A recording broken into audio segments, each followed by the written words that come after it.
Hey everyone, today I want to talk about something that I think is really interesting, which is how the war in Ukraine has taught us a lot about business. And the context for this is, of course, at this point in time, it appears that the Ukrainian army is pushing back the Russians. They're taking over Kharkiv, which is a critical city in the Donbass area. They just blew up this bridge yesterday, and the more you look at what's happening, they really seem to be forcing the Russians to invoke a draft, continuously invest more money into the war, and the Russian military feels defeated, at least from the news we get. And so you kind of have to ask yourself, as a business person, as horrific as this is, what is this telling us? Well, this week I'm doing a webcast for a large population of Ukrainian HR professionals, and I'm really excited to talk to them. And what I'm going to really talk about is what we've learned from the war in Ukraine and what it means to business. And in many ways, it really reinforces my book, which, by the way, is available on Kindle this coming week, and it'll be available in print the third week in October. So stay tuned, you're going to hear a little more about it. So going back to the war, I was listening to General Wesley Clark this morning, and Wesley Clark was the Supreme NATO Commander, very, very highly esteemed military leader. And he made a comment, and I want to read it to you. He was asked by Fareed Zakaria the difference between the Russian army and the Ukrainian army, and he said, well, the Russian army appears to be still using World War I tactics. We have high technology to educate the generals, but we give the peasants rifles, and we simply tell them to attack. You have a really mean general who uses harsh discipline against them if they don't perform. And it's mostly about artillery, weight of fire, and the potential replacement of the individual soldier. It's not about empowerment. Well, this model of war, which probably goes back to the Dark Ages, is very similar to the old model of business, the industrial hierarchy, where we have management and labor. And by the way, I've read a lot about this, done a lot of research on it, and many of the founding ideas of the industrial hierarchy actually go back to slavery. There's a fascinating book about slavery, which I'll put in the notes, where a historian looked at the way slave organizations were organized, and they actually looked a lot like really well-run companies. Job specialization, hierarchy, metrics, top-down goals, replacement of people who weren't performing, etc. And the reason I hate to even think about slavery in the context of business, but the reason it's so relevant is that really is the foundation of many of the HR practices we have. Now we'll talk about how they've all changed, sure. So let me go back to Wesley Clark. He said, well, the United States, however, is the complete opposite military model. The way we believe wars are won is that it's the individual soldier, his character, his commitment, his training, his weapon that has the ability to deliver, to be protected, to invoke precision fire. Generals, commanders can lose the battle, but they can't win it. They can set the conditions for success, but they are not the ones who win. It's the individual soldiers who win the war. Now, I think most of you understand what the difference is. On the one hand, what the Russians are doing is they're treating the soldiers as workers that can be replaced. The Ukrainians are treating the soldiers as leaders. And this is really a lot of what my book is about, is translating this into the 7 practices of running a company, but really empowering people in a way that reflects the fact that, in fact, most of the good decisions that are made in your company are made at the first level. So let me go through just a couple of the principles that I discuss in the book that are really behind the winning war for Ukraine. Number 1, hierarchy versus teams. Yes, we always need a hierarchy. Somebody has to make decisions, somebody has to allocate budgets, somebody has to decide what we're going to do and what we're not going to do. But the real work that gets done in a company, in a business, in any organization, is at the local level. The sales team, the product team, the marketing team, the customer service team, the HR business partners, those people that are at the point of need, at the point of customer interaction, at the point of combat, those are the ones that are fighting the war, winning or losing. And if we don't focus our organization around the teams, empowering them and training them and aligning them, then of course we're not going to win the war.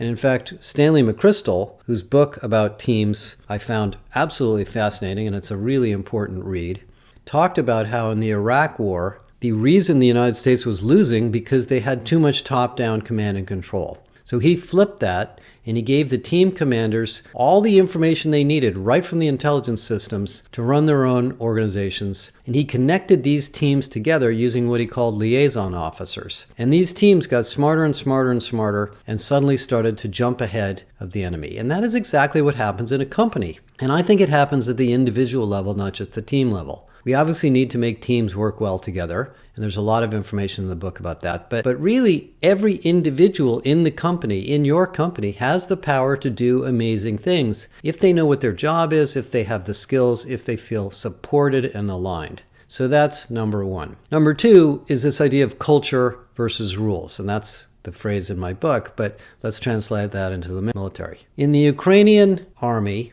there's a lot of mission and purpose. First of all, they're defending their country. They love their country. In fact, the president of Ukraine, Andriy Yermak, who actually heads the country for the president, made a comment this morning that they love their country because it is a beautiful country and they simply love it. And in some sense, the same thing's true in business. Do your employees love your company? Do your employees love your products? Do your employees love the mission that you're invoking or endorsing or adopting? Do they love their team? Do they really care about their jobs? I mean, this is cultural stuff. Will they be supported, or are they pitted against each other? Are they asked simply to drive the numbers, or are they expected and asked to grow? Does your company build its solutions around partners and teams, or is it around individual contributors and competition? Many cultural differences manifest themselves in the behaviors of individuals. In fact, Andrew Fastow, who's the CFO of Enron, and I've talked to him at least 5 times, has talked to me extensively about the fact that in Enron, one of the biggest business disasters you can read about, the culture was very individualistic, very competitive, very financially based, and not at all aware of ethics or fairness or psychological safety. And it bankrupted the whole company. And he went to jail for this. So he's thought about it a lot. So that's number 2, culture versus rules. And as I talk about in the book, and as you can read about in a lot of our research, your culture is something you have. It came from the beginning of your company. It's not something you have to invent from scratch, but you need to refine it, reinforce it, talk about it, discuss the behaviors, point out people that are off the culture, and use it for power. Because in the case of the Russians, I don't know what their culture is. It appears that most of the people in the Russian army aren't really sure why they're there. They've been lied to. And so at the point of contact, they're not really that resilient. That's why they're drinking a lot. That's the reason they're running away. That's the reason they're committing these atrocities. Number 3, going back to the book, growth versus promotion. Now, I had a wonderful opportunity in my career to work for a guy who used to be an admiral. And this was during a startup that was quite troubled at the time. The company had a lot of problems, and we fixed it eventually. But he used to say to me, the military only does 2 things. We fight and we train. And when we're not fighting, we're training. And for those of you that have worked in the military, I have not, but Bill has, you understand what this means. Everything that happens every day in the military is a learning experience. And they push decision-making down to the bottom. And they let young soldiers make very large decisions early in their careers and let them make mistakes and learn and develop them continuously. They have after-action reviews. They have simulations. They have training. They have compliance. They have many, many ways they teach people to deal with the adversity and uncertainties of war by educating and training people and preparing them. We don't do nearly enough of this in business. Let's face it. I mean, despite the $60 or $70 billion that's spent on training around the world, the average company spends $1,200 a year on training. That is a tiny, tiny number. I actually had an interesting conversation with the head of a VC firm, pretty big one, and they're actually more of a private equity firm now. And they buy software companies to fix them and turn them around. And they've bought a lot of companies in our industry. I won't mention the name of the firm. And he said, we have a playbook. We know what to do when we buy a software company. And he said, one of the very first things we do is dramatically increase the budget for sales training. He said, they never have enough sales training. And I have to agree with that. If I look at the great sales organizations that I've been in or I've learned from IBM, Cisco, WebEx, Udemy, others, even Skillsoft, LinkedIn, they spend a lot of money on sales training. They really bring salespeople together. They talk about deals. They talk about what works. They talk about what's going on with customers. They really work on value propositions. These are not easy things to do that an individual salesperson would figure out on their own, but when brought together into a training group, they can do this. This is growth, not promotion. In a hierarchical organization like the Russian military, I understand there's only a week or two of training when these guys get thrown out into the battlefield. I don't think they get much training at all. I think they're kind of picking people out of Siberia and throwing them into the war. At least that's certainly what the press says. And I would venture to say that in the Ukrainian model, there's much more focus on training, much more focus on development, much more focus on problem solving. Number 4, coach versus boss. Now, I don't really need to beat this one to death. We've talked about it in a prior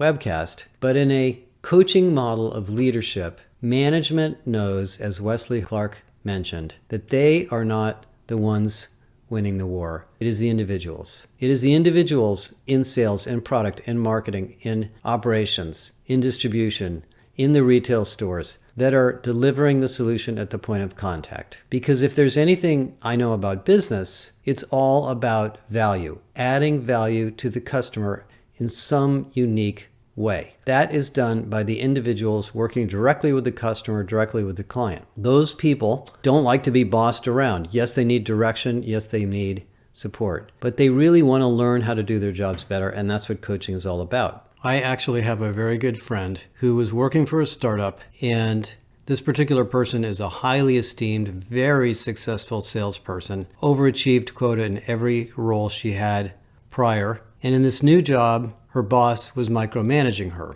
And she pushed back and she tried to remind him that she didn't need that much help, but he insisted, and eventually she had to go to HR. And through a whole series of dysfunctional processes that happened, she ended up quitting, he ended up losing his job, and the company had a major turnover problem in the sales organization. And I think it simply comes back to this idea of coaching versus bossing. And then in that particular company, I don't think the CEO understood. We have lots and lots of examples of this and what this means to your management model and to your company. The last one I want to talk about is experience, not output. You know, many of the things that are written about the military, and they're all over the place in the internet and you can read books on it, talk about the need for sleep, rest, good food, support, communication, equipment, guns that are clean and accurate and work, and support for the frontline soldier. Let's face it, if you've ever gone on a camping trip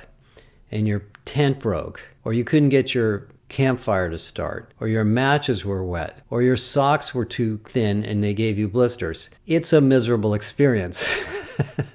And I've been on a lot of camping trips, and every time one of those pieces of equipment fail, you go home and buy a better one for next time. Well, think of what it's like in the military, where you're in a life or death situation, confronting a mortal enemy, and your equipment or your sleep or your eyesight or your uniform or your food isn't up to par, and you just don't feel very good. You could lose your life. And that's about what we now call employee experience. Employee experience is a big, complicated topic, and we're just about to publish a big research report on employee experience technology. But let me just bring this back to the business setting. If your employees are finding it hard to go to work, if they can't get their emails done easily, if they can't find things on the website, if their equipment is out of date, if their commute is too long, if they're not getting paid fairly, on and on and on, it slowly whittles away on what I call straws that break the camel's back. You can throw a lot of stuff on people and they'll deal with most of it. But after a while, they wake up one day and say, you know what, this isn't worth it. I'm not going to do it anymore. Or I'm going to come in late. Or I'm going to quietly quit. Or whatever is going to happen. It's not going to make your company successful. And so just like the military has to constantly think about the experience of the individual soldier and all of the things they have to do to support them, as Wesley Clark mentioned, we have to do the same thing for our employees. And don't assume that they're having a good time all day. You should probably assume they're not, and ask them what you can do to make their life better. I've talked a lot about the process shredder that Pepsi did to identify the things that were holding up Pepsi. And you can read about that on our website. But you should be doing this regularly. You should be asking people for suggestions, constantly iterating and simplifying the work environment, and redesigning work to make it easier for people. I think the final thing that I'll maybe talk a little bit about is another of the chapters in the book called Purpose, Not Profits. And in the case of the military in Ukraine, the purpose of the war to the Ukrainians is to save their country, to save their freedom, to save the beautiful cities and artifacts and countryside and farms and food and resources they have. It's a big deal. The purpose is big. What is the purpose of the Russian attack? I'm not really sure any of us know exactly what it is. And what Purpose Not Profits is all about is that if you're clear on the purpose of your company and you do the other 6 things that I talk about in the book, you will be profitable. You will win. Your shareholders and stockholders will be happy. So just like the Ukrainian army is building alliances with all the countries in the world. In fact, one of the things that Andrei Yermak talked about this morning was his pride and admiration of the United States and other countries for flying the Ukrainian flag. These allies that have joined Ukraine are there because they believe in the purpose. And if your purpose of your company is clear and real and value-based, your customers will come to you and they will make your company more profitable. They will allow you to charge higher prices. They will see a greater value out of doing business with you because God knows every company in the world seems to drift to becoming a profit center, stock price oriented business at some point and loses the focus on its purpose. So you have to constantly revisit your purpose and make sure it's clear and it's being articulated in everything you do. Okay, a little bit much for one podcast, but you're going to hear a little more about this as the book comes out. I really encourage you to get it. I spent almost a decade of my life on this book. I'm very proud of it. And I, of course, would love to hear your feedback. So let's think about what Ukraine means and what lessons we can learn. And I'll tell you next week a little bit more about what I learned from all the HR professionals in the country of Ukraine. Thank you.